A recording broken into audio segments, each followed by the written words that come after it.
Comic Boom. Hey guys, Comic Boom here to review Lois Lane issue 2, written by Greg Rucka with great art by Mike Perkins. This issue continues where the last issue left off. Of course it does, it's issue 2. Why wouldn't it continue where the first issue left off? What a dumb thing to say.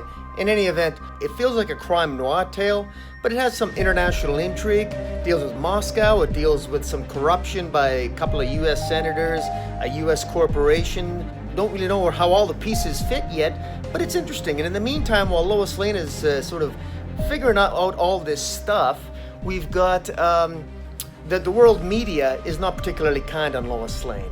And see, last issue Lois Lane was caught kissing Superman, and of course she's rumored to have separated from Clark Kent. It's interesting that the continuity in this issue is that Greg Rucka reveals that apparently Clark Kent and Lois Lane have been married for 12 years. So that's interesting. They've been married for 12 years. So that sort of establishes some continuity. So apparently the world thinks that maybe the rumor has it that Clark Kent and Lois Lane have separated after 12 years of marriage, and that Lois Lane is screwing around on Clark Kent with Superman. And of course, there's Greg Rucka does a great job of creating like, you know that ABC show The View? Well, the DC equivalent is called The Perspective, and it shows a bunch of women complaining and bitching about Lois Lane. It's kind of funny and criticizing her, suggesting that she is perhaps a little bit too easy, so to speak.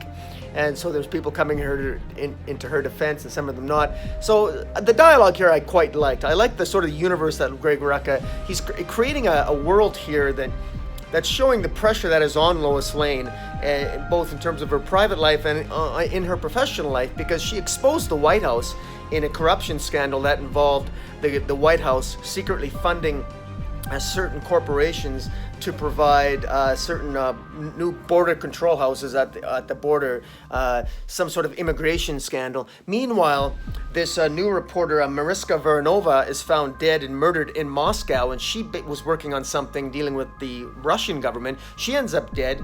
Rumor has it, or the Russian government claims that she committed suicide, but of course, Renee Montoya, Lois Lane uses Renee Montoya, who goes to Moscow, does some investigation, investigates Mariska Voronova's home, or where she was staying, to discover that it's a mess, that clearly it was not a suicide, clearly there are signs of a struggle, and so that's nothing but a glorified cover-up. So what exactly is going on? What is this sort of immigration scandal, or this border scandal involving corrupt U.S. congressmen have to do with the death of Mariska Voronova? We're not really sure. It's interesting, though, that Lois Lane's press credentials are basically revoked, which is suggested, of course, by the cover, revoked by the White House.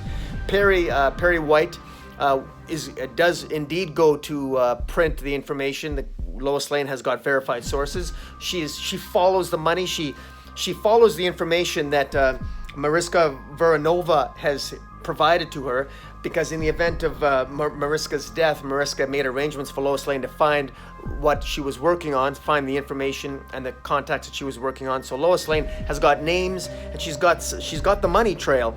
And Lois Lane basically confronts a Mr. Egger of Egger and Shaw Associates, who are getting kickbacks from the government program that dealt with the immigration corruption. And she makes arrangements to interview Mr. Egger, and she asks the question, Renee Montoya, to protect her. And there's again, great dialogue here. Greg Rucka just nails the dialogue, and he really understands Renee Montoya and Lois Lane. There's some just excellent dialogue, great back and forth, great humor. I love the scene where Renee Montoya is basically suggesting to Lois Lane, "Why do you want me to protect you? Don't you have a super guy to protect you?"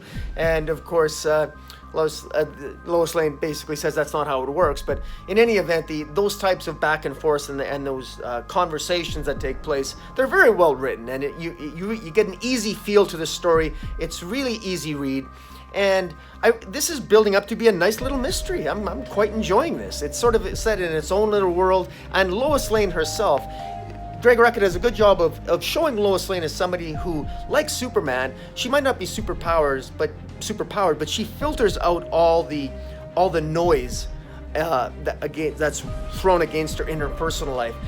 Even there's a scene where she's working, typing away on her laptop in her hotel room. The TV's on. There's a talk show on there that's basically criticizing her character and castigating her character.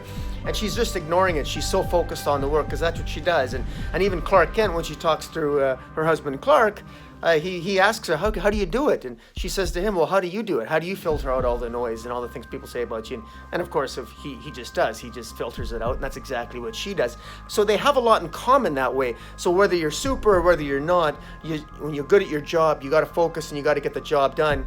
And there's also a great connection here in that both Superman and Lois have one thing in common, and that they both fight for truth. Superman, of course, being the truth and justice and the world way, American way, and Lois fights for the truth. And again, this just sort of doubles down on the fact that this is really a timely story, and especially now, Lois Lane makes a point of mentioning that being a journalist in today's world, just like in the DC universe, it's a tough job to have, because being a journalist, you come under a lot of pressure. Your life is often in danger, especially when you're dealing with governments that seem to be becoming increasingly corrupt.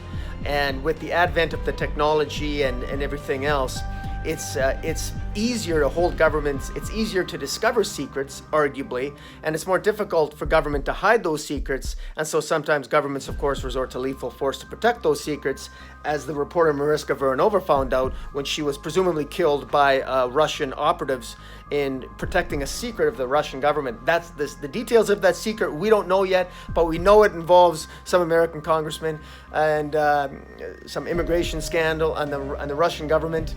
And this is interesting stuff. I really enjoy this. The art here by Mike Perkins is just absolutely fantastic.